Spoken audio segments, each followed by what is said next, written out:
सीखना है, सीखना है। नमस्कार दोस्तों, मैं हूं अंकित मेवाड़ा और आप देख रहे हैं YouTube channel AK learning point. Harappa संहिता का के ऊपर मैं एक वीडियो पहले बना चुका हूं और ये मेरा पार्ट 2 है। हड़प्पा संहिता के ऊपर जो वीडियो बनाया है उसका पार्ट 2 है ये। तो इसमें मैं आपको हड़प्पा संहिता के बारे में आगे की जानकारी दूंगा जो मैंने उस वीडियो में नहीं दी। तो वीडियो को स्टार्ट करते ही बिना समय को व्यर्थ किए तो दोस्तों, अब जो हम आज पढ़ेंगे वो है हड़प्पा संहिता के अंदर मतलब कौन कौन से बड़े महानगर थे। तो वो बड़े बड़े महानगरों के बारे में मैंने बताया था कि हड़प्पा संहिता के अंदर 2 बड़े महानगर थे, हड़प्पा और मोहनजोदड़ो।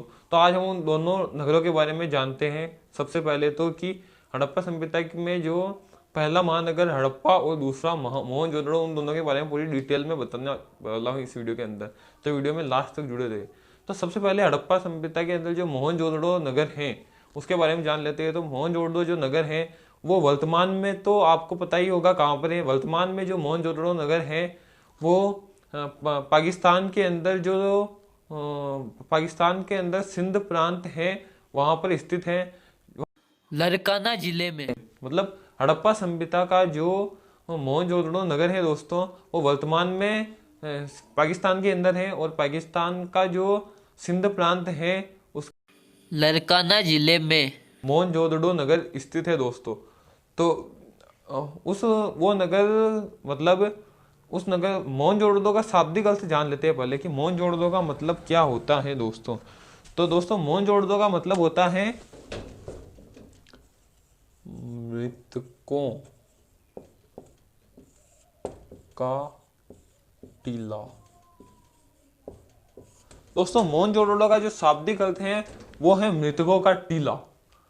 और इसका नाम मोहनजोदड़ो इसलिए रखा गया है क्योंकि इस नगर के अंदर 7 परतें पाई गई हैं दोस्तों। 7 परतें मतलब ये नगर 7 बार बसा और 7 बार ही नष्ट हो चुका है।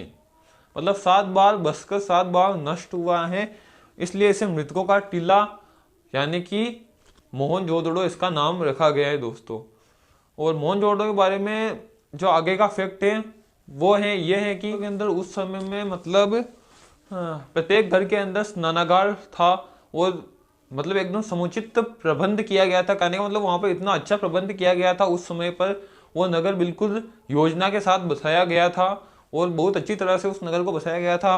हड़प्पा संहिता के अंदर मतलब वहां पर समुचित जो मतलब मोहनजोदड़ो नगर था उसके अंदर बिल्कुल सड़कें नालियां वगैरह इतनी व्यवस्थित थी और काफी ज्यादा मतलब हड़प्पा संहिता का सबसे बेस्ट नगर कह सकते हैं उसे। मोहनजोदड़ो नगर जो पाया गया है वो हड़प्पा संहिता का सबसे बेस्ट नगर पाया गया है। उसके बाद अगली जानकारी के अंदर आते हैं हड़प्पा नगर के अंदर जो हड़प्पा संहिता का 2 महानगर है हड़प्पा और मोहनजोदड़ो। तो मोहनजोदड़ो की तो मैंने डिटेल दे दी आपको, अब हड़प्पा की देते हैं।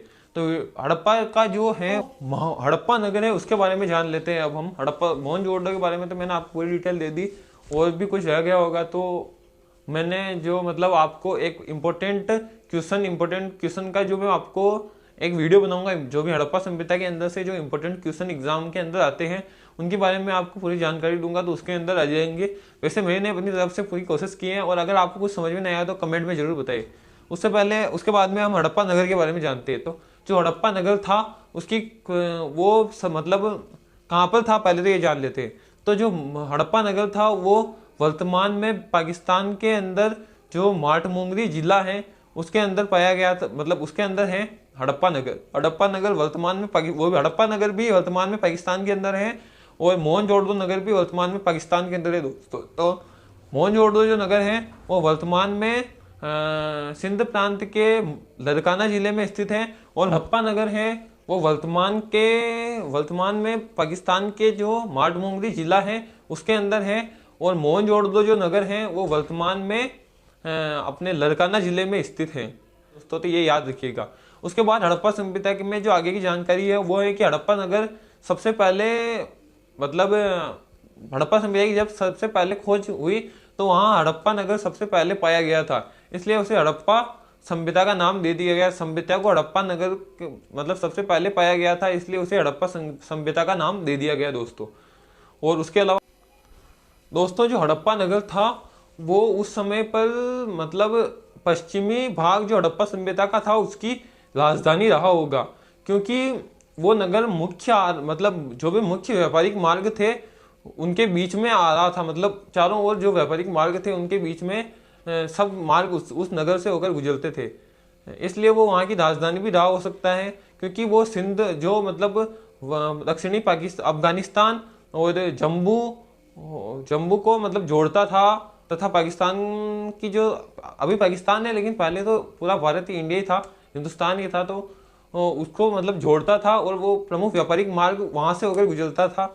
इसलिए मतलब वो उस समय पर पश्चिमी भाग की राजधानी रहा होगा, ऐसा अनुमान लगाया जाता है। और उसके अलावा वहाँ के मकान एकदम सुव्यवस्था से बने हुए थे, बहुत ही अच्छी तरह से बने हुए थे। सबसे मतलब जो सबसे प्रमुख जगह, सबसे प्रमुख स्थल माना जाता है हड़प्पा संहिता का हड़प्पा नगर को। तो हड़प्पा संहिता के लोग अपना जो पालन पोषण, कुछ भी मतलब जो काम काज करते थे वो क्या क्या करते थे, तो उसके बारे में जानते हैं। तो जो हड़प्पा संहिता के जो लोग थे वो अपना पालन पोषण में जो मुख्य कार्य था उनका वो था कृषि।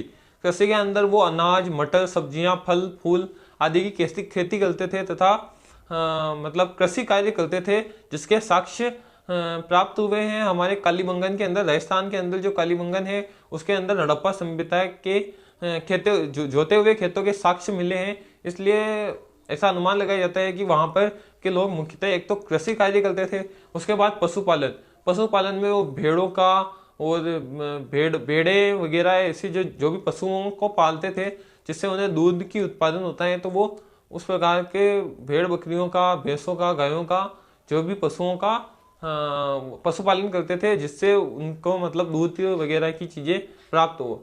उसके बाद जो तीसरा था वो शिल्प कार्य करते थे, मतलब धातुओं के कार्य किया करते थे, जिसके अंदर आभूषण बनाना, मनके बनाना, ये सब था। तो ये सब चीजें करते थे, तो उनके जो भी कार्य होता था वो इसके अंदर ही किया जाता था। उसके अलावा हरियाणा के अंदर सबसे ज्यादा चावल और गेहूं के साक्ष्य, मतलब हरियाणा के अंदर चावल के साक्ष्य प्राप्त हुए कि वहां पे चावल बोए जाते थे।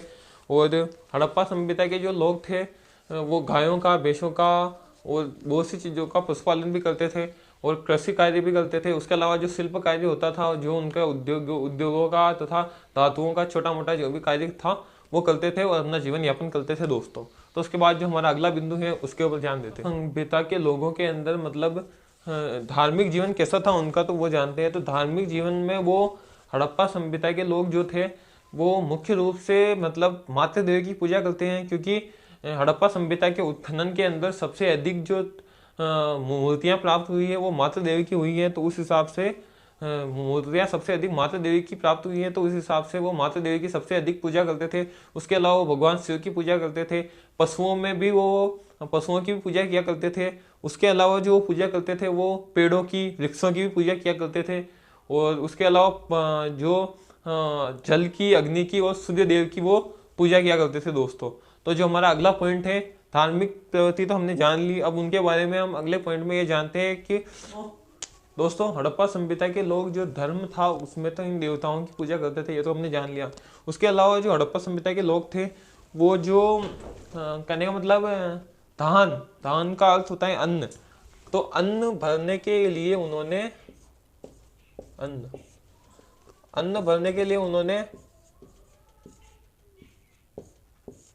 अन्न भंडार गृह बना रखे थे दोस्तों। उन्होंने बना रखे थे अन्न भंडार गृह। तो वहां पर उस समय पर क्या अन्न के भंडार प्राप्त हुए हैं दोस्तों, जिसके अंदर वो गेहूं वगैरह, चावल वगैरह जो भी अन्न खेतों में उगाया जाता था या उनके खाने के लिए अधिक समय तक सुरक्षित रह सके, इस कारण उन्होंने अन्न के भंडार गृह बना रखे थे, जिसके अंदर वो अन्न भरते थे। वो भी वहां पर उत्खनन के दौरान प्राप्त हुए दोस्तों। उसके अलावा जो अगला पॉइंट है वो है हड़प्पा संहिता का अंत या विनाश। तो दोस्तों हड़प्पा संहिता का अंत वो कैसे हुआ था या विनाश कैसे हुआ था उसके बारे में हम जान लेते हैं इस वीडियो में। तो जो हड़प्पा संहिता का अंत को पता है कि हड़प्पा के जो लोग थे वो बिल्कुल भोले ढाले टाइप के थे, बिल्कुल मेरी तरह बिल्कुल भोले ढाले थे। वो बिल्कुल सीधे आदमी थे हड़प्पा संहिता के लोग। वो बिल्कुल मतलब युद्ध वगैरह से दूर रहा करते थे, युद्ध करना उन्हें बिल्कुल भी पसंद नहीं था और किसी से लड़ते नहीं थे, भोले ढाले थे बेचारे, बिल्कुल मेरी तरह जैसे मैं बोला हूँ।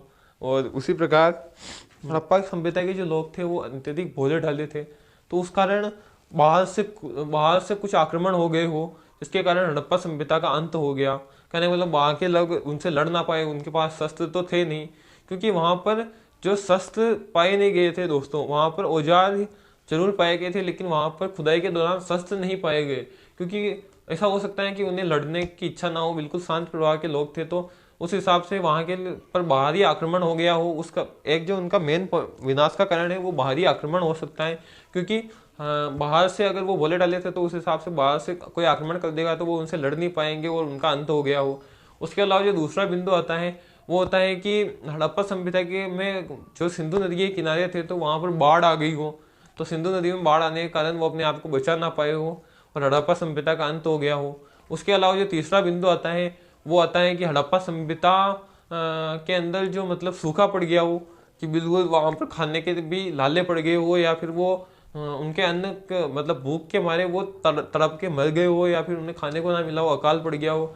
उसके अलावा जो चौथा बिंदु है दोस्तों वो है कि कोई भी प्राकृतिक आपदाएं आ गई हो, जैसे कि भूकंप आ गया हो तो हड़प्पा सभ्यता अंदर दब गई हो, या फिर हड़प्पा सभ्यता के जो भी घर वगैरह थे वो भूकंप के दौरान धरती उलट पलट हो गई हो और वो नीचे दब गई हो, कुछ भी हो सकता है। हड़प्पा सभ्यता का अंत कैसे भी हो सकता है। तो मतलब ये सब वैज्ञानिकों ने अपने अपने अनुसार, जो इतिहासकार है उन्होंने अपने अपने अनुसार अपने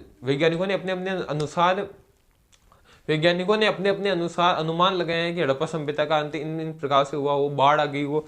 बुक के अनुसार बता देता हूँ मैं आपको एक बार, मेरे अनुसार तो मैंने आपको बता ही दिया है। जो हड़प्पा सभ्यता के लोग थे उनका अंत मतलब 3 प्रकार से हो सकता है। 4 बुक के अनुसार, तो यार कितनी दी गई, हाँ बुक के अनुसार जो हड़प्पा सभ्यता का अंत है वो 4 प्रकार से दिया गया है कि हड़प्पा सभ्यता का 4 प्रकार से अंत हो सकता है। एक तो बाहरी आक्रमण, जो मैंने आपको बता दिया कि वो बिल्कुल भोले किस्म के थे, तो उस हिसाब से कोई भी आकर उनको मारकर चला गया हो, उनकी सभ्यता का अंत कर दिया हो, या जलवायु परिवर्तन हो गया हो जिससे भूकंप बाढ़ आदि आ गए हो। तो और इन चीज़ों की वजह से क्या जलवायु परिवर्तन हो गया हो, उसका मतलब होता है कि सूखा पड़ गया हो, खाने के लाले पड़ गए हो। उसके अलावा बाढ़ आ गई हो तो सब कुछ बह गया पानी में। उसके अलावा भूकंप आ गया हो तो धरती उलट पलट होकर हड़प्पा सभ्यता का अंत हो गया। दोस्तों हड़प्पा सभ्यता के अंत के ये मुख्यतः यही कारण बताए गए हैं दोस्तों। तो आपको वीडियो कैसी लगी कमेंट में जरूर बताएं, और अगर आपको कुछ समझ में ना आया हो तो कमेंट में बताएं कि हमको ये चीज़ समझ में नहीं आई, मैं उसके ऊपर डबल में वीडियो बनाऊंगा, क्योंकि आपको समझाना ही हमारा कर्तव्य है, हमारा प्रमुख धर्म है। मेरा जो प्रमुख मेरे दोस्तों मेरी कोशिश यही है कि आपके अंदर कोई डाउट ना रहे, पूरे डाउट क्लियर हो जाए। हड़प्पा सभ्यता का कोई टॉपिक छूट गया हो मुझसे गलती से, मैंने पूरी तरह से देख के आपको हर चीज़ समझाई, लेकिन फिर भी अगर कोई टॉपिक छूट गया हो या फिर आपको कुछ समझ में ना आया हो, मेरे समझाने के बावजूद भी समझ में ना आया हो, तो आप कमेंट में बता सकते हैं। मैं फिर एक वीडियो बनाकर आपके पूरे डाउट क्लियर कर दूंगा दोस्तों।